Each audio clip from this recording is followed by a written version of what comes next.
ya, kecewa dia dengan apa yang dia alami di Indonesia. Dia merasa sangat kecewa di Indonesia, makanya dia lebih pilih Malaysia karena ini ya.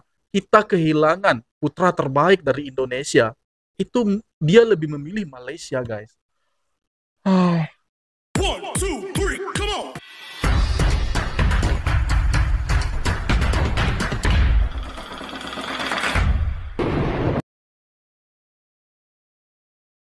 Assalamualaikum warahmatullahi wabarakatuh. Halo guys, berjumpa lagi di video ini masih dengan saya di sini. Apa kabar teman-teman semua di sana? Dan tak lupa pula saya ucapkan terima kasih banyak kepada Anda yang telah selalu mendukung channel ini, dan saya doakan selalu sehat walafiat apapun itu kegiatan aktivitasnya. Semoga juga diberikan kemudahan dan juga kelancaran oleh Tuhan yang Maha Kuasa. Amin amin ya robbal alamin.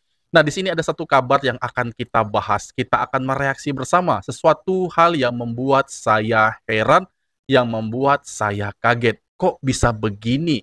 Pengakuan dari salah seorang yang mana dia katakan dia telah dikecewakan di Indonesia, makanya dia lebih pilih Malaysia. Nah, ada apa guys? Siapa gerangan? Ternyata orang tersebut adalah salah seorang yang sangat berprestasi di Indonesia, tapi dia telah dikecewakan di Indonesia, makanya dia lebih pilih Malaysia. Berikut kita akan saksikan siapa beliau dan mengapa beliau telah dikecewakan di Indonesia. Oke, tanpa banyak basa-basi, kita akan mereaksi video tersebut. Ini videonya. Ya, saya sebagai manusia pasti ada rasa kecewa adalah. Akan tetapi kecewa itu kan ada yang kecewa berat, kecewa ringan. Saya ada, kalau dibilang nggak kecewa itu ya mungkin bohong lah. Si saya mungkin bisa saya ditelepon diomong, coach, maaf kita sudah tidak perpanjang bla bla bla. Itu mungkin lebih elegan, lebih baik, lebih bagus daripada tidak ada pembicaraan. Halo teman-teman sekalian, berjumpa lagi di channel ini. Nama saya Sastra Wijaya dan tinggal di Melbourne, Australia. Hari ini kita akan berbincang mengenai topik yang tentu sangat menarik di Indonesia, yaitu bulu tangkis. Dan hari ini tamu saya adalah Harry Ipe. Saya kira semua penggemar bulu tangkis di Indonesia sudah kenal. Benar. Dan perkembangan minggu ini adalah Harry Ipe akan pindah ke Malaysia. Hal yang menurut saya mengejutkan. Saya baru lihat bahwa mulai 1 Februari akan pindah ke Kuala Lumpur. Bagaimana proses ini? Kok begitu cepat perkembangannya? Ya, sebenarnya memang sebelum saya masih di PBSI juga memang banyak negara-negara yang banyak menawarkan saya lah. Akan tetapi kan saya masih Sebentar guys. Ini saya bahas, ini benar-benar satu pelatih legendaris dari Indonesia, bukan main-main guys. Harry Ipe ini adalah pelatih Marcus Gideon dan Heri Setiawan dan merebut Olimpiade di tahun 2008. Aduh, ini levelnya sudah sangat tinggi pelatih guys. Ya Allah, kenapa bisa pindah ya? Saya nggak tahu. Katanya kecewa guys. Kita tengok dulu. Memang kecewa ini karena apa ya? Aduh. Lai. statusnya masih jadi pelatih di PBSI dan kontraknya itu masih ada. Nah, setelah saya sudah tidak diperpanjang kontrak sama PBSI, ya otomatis banyak beberapa negara yang langsung menghubungi saya. Tapi kesan saya ini, saya dari jauh melihat bahwa setelah PBSI, Anda bergerak begitu cepat dengan Malaysia ini, apakah karena memang masih semangat melatih atau bagaimana? Ya itu kan mungkin gerak-gerak cepatnya dari Malaysia, dari BAM. Mungkin setelah mengetahui saya sudah tidak diperpanjang kontrak, mungkin mereka cepat untuk menghubungi saya, mungkin takutnya atau bagaimana ya, cara berpikir mereka takut di kontrak dengan negara lain. Memang untuk yang pertama memang BAM ya, Malaysia yang menghubungi saya, Mr. Datuk Kenny yang menghubungi saya langsung. Jadi ada proses dialog lah, bicara via telepon seperti itu. Memang ada satu lagi dari Thailand. Thailand ada dua ya. Thailand itu ada akademi satu lagi yang nasional. Tapi memang saya lebih fokus ke Malaysia karena memang di Malaysia BAM ini yang dahulu pertama kali yang menghubungi saya. Oh. Kalau dari PBSI, apakah Anda sebelum dikontak oleh Malaysia ini sudah tahu bahwa nggak bakal dipakai lagi, atau sebenarnya nggak mengira bahwa kontraknya diberhentikan? Ya jujur sih saya nggak mengira, karena kan di peraturan PBSI waktu di grup WhatsApp itu kan harus, kalau memang masih menginginkan ngelatih di PBSI itu harus ngirim CV ya toh, ngirim achievement lah seperti itu ya. Saya ikutin aja dan saya tidak mengira, dan saya juga ngikutin sesi wawancara seperti itu, diskusi, saya ngikutin semua. Tapi ternyata di hari terakhirnya tidak ada panggilan untuk menghadap untuk interview secara langsung untuk masalah lama kontrak, salary atau dan lain-lainnya. Jadi saya merasa tidak dipanggil lagi. Waktu itu kan dikasih tahu itu jam lebih kurang jam 4 lah. Tapi sampai malam pun tidak ada, ya saya udah ngerasa oh ini mungkin tidak diperpanjang. Dan saya menghubungi salah satu pelatih, saya tanya jadi saya udah mengambil kesimpulan mungkin saya udah nggak diperpanjang. Apakah Anda agak kecewa bahwa pengalaman begitu lama diputuskan seperti itu saja, atau Anda merasa bahwa ya ini sekarang bagian dari model begini harus diterima lah? Ya saya sebagai manusia pasti ada rasa kecewa adalah. Akan tetapi kecewa itu kan ada yang kecewa berat, kecewa ringan. Saya ada, kalau dibilang nggak kecewa itu ya mungkin bohong lah. Rasa kecewa tetap ada, akan tetapi saya juga mengerti mungkin keputusan pengurus baru untuk tidak memperpanjang kontrak dengan saya, yaitu hak mereka. Jadi saya juga bisa terima lah, saya bisa terima ya dengan apa namanya keputusan itu. Akan tetapi alangkah baiknya dibicarakan mungkin versi saya, mungkin bisa saya ditelepon ngomong, coach maaf kita sudah tidak perpanjang bla bla bla, itu mungkin lebih elegan, lebih baik, lebih bagus daripada tidak ada pembicaraan gitu. Dan saya bukannya komplain, tidak protes, cuman caranya, bahasanya, karena saya kan cukup lama lah di PBSI. Itu aja sih yang saya sesalin. Kalau dari pihak 20 tahun pemutusan tidak perpanjang itu nggak ada masalah buat saya, nggak apa-apa. Dan karena saya juga rasa cepat atau lambat itu tidak selamanya kita di PBSI, karena ada waktunya, ada masanya. Sekarang Anda 62 tahun, banyak orang juga kalau kerjaan lain sudah pensiun, tapi Anda sekarang pindah ke Malaysia, berarti Anda masih melihat beberapa tahun ke depan tenaga masih kuat untuk melatih ini. Memang kan pilihannya setelah tidak dikontrak sama PBSI, mungkin pilihannya dua waktu itu, pensiun atau lanjut. Tapi saya pikir-pikir, saya diskusi sama anak, sama istri, kalau sekarang pensiun apa yang harus saya lakukan, apa next-nya berikutnya seperti itu. Akan tetapi saya ngerasa saya masih sehat, masih seger, masih oke loh, masih bisa ngelatih seperti itu. Jadi saya waktu itu saya memutuskan kita 4 tahun ke depan lah seperti itu. Mungkin setelah ini ada rencana saya mau pensiun. Sekarang ke Malaysia, selama ini Anda selalu melatih di Indonesia.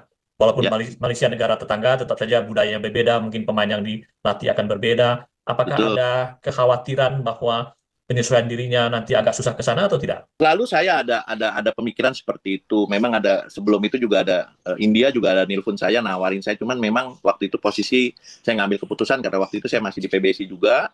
Saya juga memikirkan kan adaptasi bahasa, budaya itu juga harus dipikirkan, dan juga para pemain gitu. Tapi kenapa saya mengambil keputusan di negara tetangga Malaysia? Karena mungkin budaya, makanan, adaptasinya tidak terlalu tidak terlalu membutuhkan waktu yang lama. Satu, kedua di sana pun ada teman-teman, rekan-rekan, ada Rexy, ada Nova, ada Jeffer. Mungkin komunikasi di suasana di coach di Malaysia itu mungkin lebih ya beda-beda dikit lah sama di Indonesia. Jadi itu saya ngambil keputusan.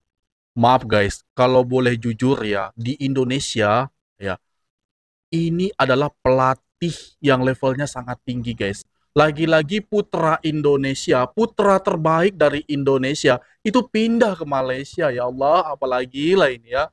Bahkan mungkin banyak yang mengatakan bahwa ini level Harry Ipe ini jauh lebih tinggi daripada Rexy Mainaki, guys. Itu banyak yang memprediksi hal tersebut. Tapi saya tak tahu juga lah ya guys ya. Saya dapat informasi dari beberapa orang tentang hal tersebut. Jadi beruntunglah Malaysia ya, apabila memang Abang Harry Ipe ini bergabung ke sana. Aduh, rugi lagi kita nih guys. Aduh, Indonesia kehilangan lagi ya. Kan kenapa saya terima di ngelatih di Malaysia. Kalau dari segi emosional, apakah mudah bagi Anda untuk berubah? Artinya begini, Anda selama ini 20 tahunan mengurus pemain Indonesia, tentu saja tiap kali pemain Indonesia bertanding, Indonesia yang tetap di hati ya, untuk menang kan gitu. Sekarang kalau nanti pergi ke Malaysia, melatih Malaysia, tiba-tiba berubah pikiran bahwa pemain Malaysia harus menang melawan tim Indonesia, apakah tidak merasa kesulitan nantinya? Pasti untuk awal-awal pasti ada, akan tetapi kita berpikir lagi, ini kan pekerjaan yang saya berpikir profesional. Profesional, memang ya betul.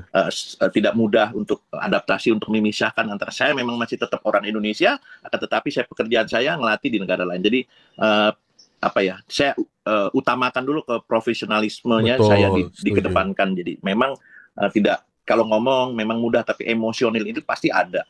Akan tetapi dengan berjalannya waktu, saya berharap bisa memisahkan lah seperti itu. Sekarang kalau kita lihat bahwa Malaysia sudah bicara serius mengenai Olimpiade 2028 dan mereka belum pernah mendapatkan medali emas, dan salah satu tentu saja ganda putra akan jadi tumpuan besar. Anda melihat bahwa ini lebih katakanlah tantangannya lebih berat dibandingkan kalau melatih Indonesia? Menurut saya sama, karena setiap negara dimanapun, apalagi Indonesia, Malaysia, negara bulu tangkis yang berharap pemainnya ada yang bisa medali emas di Olimpik. Semua target utama semua mengarah ke sana. Kalau dibilang berat, menurut saya sama aja ya. Walaupun walau saya di Malaysia atau saya di Indonesia, hampir sama. Target itu selalu diutamakan karena memang di puncak olahraga apapun memang Olimpik yang nomor satu. Kalau Setuju. kita balik bicara mengenai pengalaman Anda melatih di Indonesia selama sekian lama itu, pengalaman ataupun momen apa yang paling berkesan selama, saya kira tentu banyak sekali ya, untuk Piala Thomas, All England, kejuaraan dunia, itu kan begitu banyak Anda terlibat dengan para pemain. Apakah ada pengalaman-pengalaman yang berkesan sampai sekarang?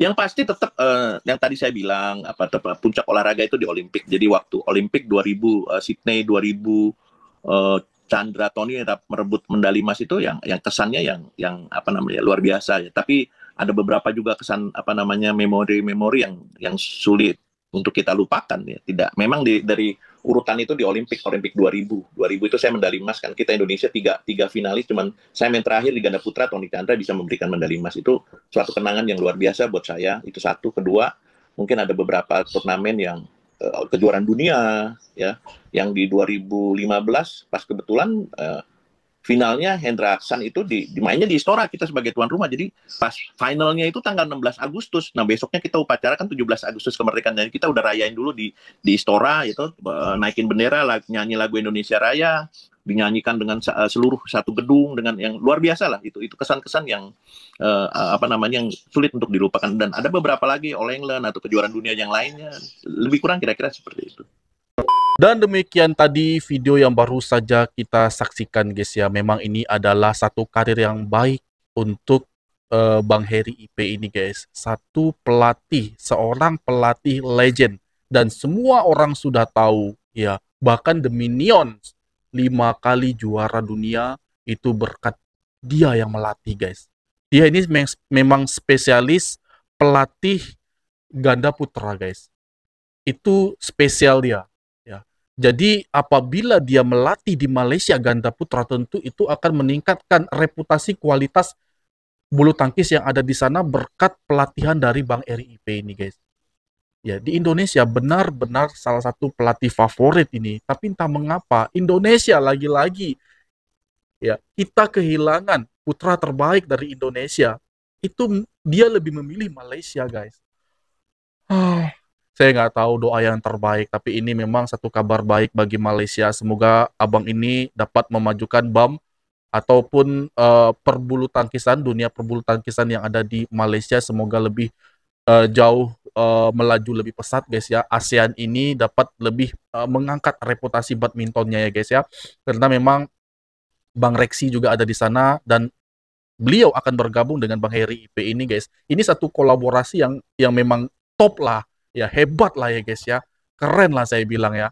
Ya ini kalau di Indonesia saya bilang ini tidak akan ada yang dapat meragukan duet mereka berdua guys. Memang ini adalah salah satu legenda-legenda pebulu tangkis dari Indonesia yang juga sudah melatih dan bahkan anak didiknya itu banyak yang sudah berprestasi di level nasional bahkan internasional. Jadi tidak salah Malaysia memilih Bang Heri IP ini. Makanya dia langsung buru-buru guys.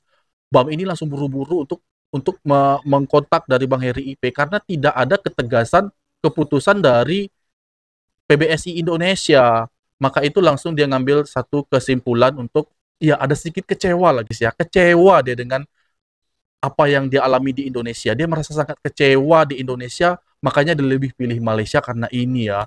Ya tapi bukanlah karena apa guys ya. Karena kalau menurut saya Bang Heri IP ini sekaliber yang jauh lebih tinggi daripada Reksi Mainaki guys.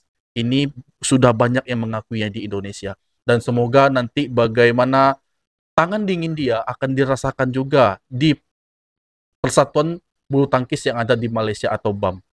Benar-benar ini satu kabar yang mengejutkan bagi orang-orang yang ada di Indonesia dan kabar baik pula bagi yang ada di Malaysia guys. Saya jujur mengatakan ini bukan kaleng-kaleng ya, ini bukan calang-calang. Reputasinya sudah sangat baik di Indonesia, sudah banyak gelar yang ia kumpulkan ya. Termasuk pokoknya ganda putra kalau beliau latih ini kebanyakan juara guys. Dan semoga juga hari itu tertular dengan atlet-atlet pebulu tangkis yang ada di Malaysia. Saya doakan demikian. Baik, demikian tadi video aku. Semoga video ini bermanfaat bagi kita semua dan aku mohon maaf jika ada kesalahan kata, kesalahan sikap pada Anda semua mohon dimaafkan dan aku akhiri. Wassalamualaikum warahmatullahi wabarakatuh.